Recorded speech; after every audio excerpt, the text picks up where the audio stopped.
Welcome back to the Deep Dive. Today, we're wrapping things up on Shane Parrish's clear thinking. We're diving into the final section, part 5, wanting what matters. That's right.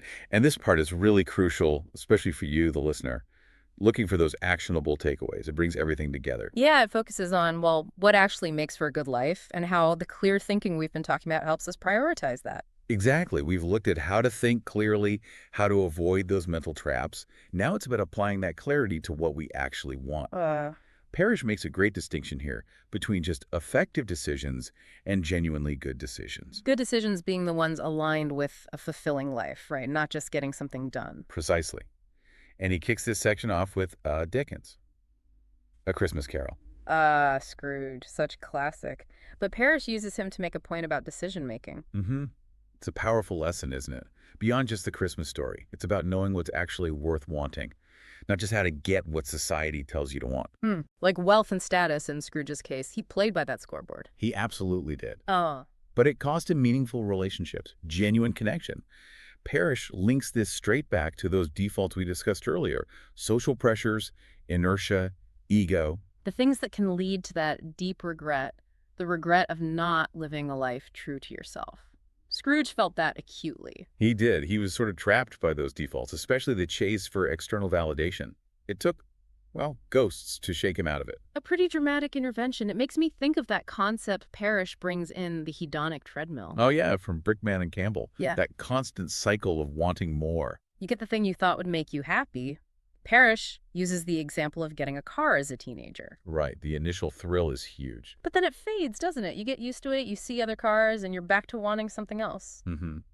It's a perfect analogy for how chasing external things, like money or status, often works. You achieve it, the happiness is temporary, and the bar just resets higher. It's a cycle. And that anecdote about the CEO, that was quite chilling. It really was. The guy who lived by that lion versus sheep mantra, Yeah. quoting Tywin Lannister, all about power and transactions. And then retirement hits, and he's just lonely. Because those relationships weren't real, they were transactional. Exactly. And unlike Scrooge, he didn't get that second chance, that wake-up call. It makes you stop and think. It really does. How many people are maybe on that same track, prioritizing the external stuff over, genuine connection and inner peace? And that's where Parrish introduces the ancient Greek idea of phronesis, practical wisdom. Which isn't just about being smart or clever. No, it's deeper. It's the wisdom to know how to actually order your life to achieve the best results, the things that truly matter in the long run. So for you, the listener, it's not just, how do I get X, but is X really worth getting for the life I want? Precisely. Parrish talks about how our teenage decisions often seem silly later. Why? Lack of perspective. Exactly. We maybe weren't bad getting what we wanted then, but what we wanted was often misguided because we lacked that broader view. Wisdom is knowing what's worth wanting, and sometimes wisdom means saying no. That flows really well into the next chapter, the one on the happiness experts. Oh, Carl Pilmer's research. This is fascinating stuff. Yeah, interviewing hundreds of older Americans, 70s and up, people who said they were happy even after tough lives. He wanted to distill their practical wisdom. And what was the #1 lesson they shared?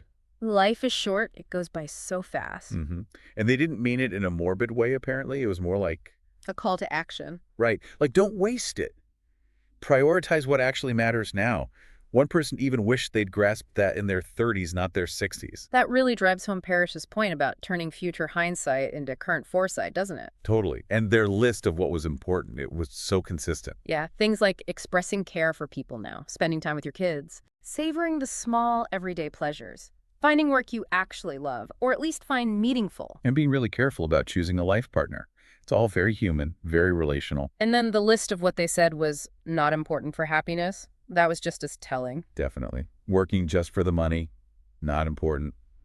Trying to be as wealthy as everyone else, nope. Choosing a career only based on earning potential, big mistake, they said. Holding on to grudges, waste of time. And the biggest regret for many, worrying.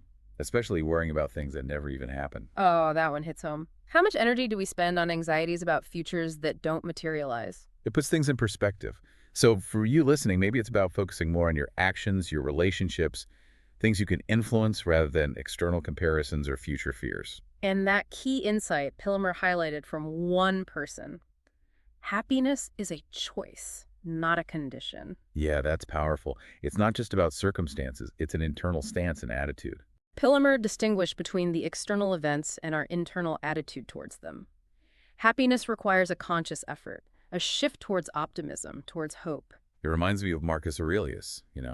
We're troubled not by things, but by our judgments about things. And we can change those judgments. So happiness isn't just a destination, it's woven into all our decisions. We can choose to prioritize it. Every decision contributes to that overall choice, to be happy, to focus on what matters long term. It makes you wonder, doesn't it, how consciously you, the listener, are making that choice daily. And to help gain that perspective, Parrish brings up that ancient technique, memento mori. Remembering death sounds grim, but it's actually incredibly clarifying. Seneca's quote is perfect here. Let us prepare our minds as if we had come to the very end of life. It's not about being morbid. It's about using that ultimate deadline to figure out what's truly essential. It cuts through the noise. Like a radical prioritization tool. Facing finitude helps you see what's trivial. Which leads directly into that thought experiment Parrish guides us through. Right, the one where you imagine yourself at 80 on a park bench looking back. Who's there with you in that imagined future? What impact have you had? What do you feel proud of? And just as importantly, what seems completely unimportant from that vantage point? What memories really stick? What regrets might surface? It's a really effective mental shift, isn't it?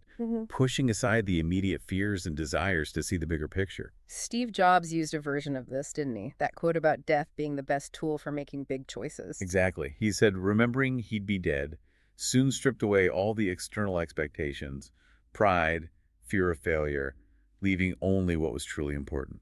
And his daily ritual, looking in the mirror and asking, if today were the last day of my life, would I want to do what I'm about to do today? That's a potent way to check if you're aligned with your values day in, day out. And when you do that park bench exercise, Parrish notes what usually comes up. Yeah, it's almost never about the fancy car or the big TV, is it? No, it's relationships, it's impact. Maybe missed opportunities, dreams not chased, words left unsaid. And he makes a great point that it's often the accumulation of small, everyday moments being present, showing kindness that adds up to that feeling of a life well lived, more so than just a few big defining moments. Which brings us to the last chapter, fittingly titled Life Lessons from Death.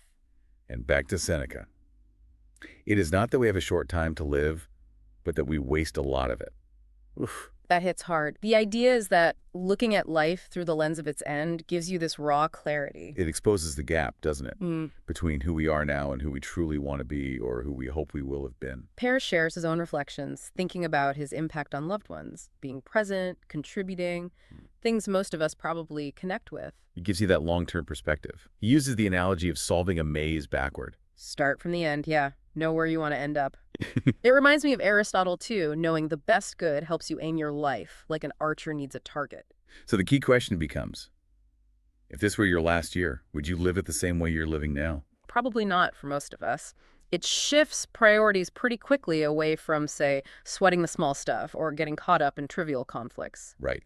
Imagining that older self, the 80-year-old on the bench, helps you navigate towards the future self you actually want to become. Parrish mentions making changes himself based on this eating better, being a more present dad, real concrete shifts. And thinking about what people might say about you after you're gone, you still have the chance to influence that narrative now by how you live. So wisdom, in Parrish's view, is essentially turning that future hindsight Into current foresight. Yeah. Recognizing that what truly matters at the end also matters right now, in this moment. It helps distinguish between those shallow victories that feel good briefly And genuine lasting fulfillment. And avoiding regret becomes a really central part of life satisfaction. So for you, the listener, the ultimate point is that good judgment isn't just about being effective today. It's about being effective at achieving what truly matters in the whole arc of your life. It requires wisdom. It requires knowing what's genuinely valuable and harmonizing all parts of your life towards that. Which brings us back to those two final crucial questions Parrish leaves us with. What do I want in life? And, critically, is what I want actually worth wanting? Without grappling with that second question, all the decision-making strategies in the world might just help you climb the wrong ladder faster. Wow. Yeah, these last chapters really crystallize the whole message of clear thinking, don't they? It's not just about fixing flawed thinking. No, it's about directing that clearer thinking towards a life of meaning and purpose based on what you consciously decide is valuable. That memento mori exercise, those two questions, they're Yeah. really powerful tools for reflection. Absolutely. They really invite you, the listener, to pause and examine your own path. Are you building a life that aligns with what you'll value when you look back from that park bench? We really hope this deep dive into the final part of clear thinking has given you some useful ideas and maybe sparked some important reflections. Definitely worth considering those questions for yourself. Mm-hmm. Thanks for joining us on this exploration. And definitely stay tuned for future deep dives where we'll tackle other fascinating books and ideas to help navigate life with hopefully a bit more clarity and purpose.